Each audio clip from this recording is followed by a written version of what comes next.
The spines or spikes on this animal can ruin your day at the beach if you do not watch where you are stepping. This is an up-close look at a sea urchin. I'm going to flip this animal over and let you see what its mouth looks like.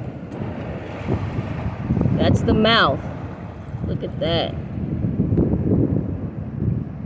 See it moving?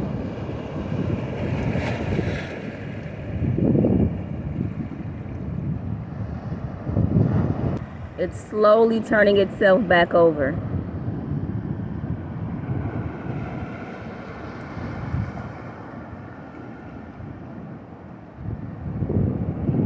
Amazing, right?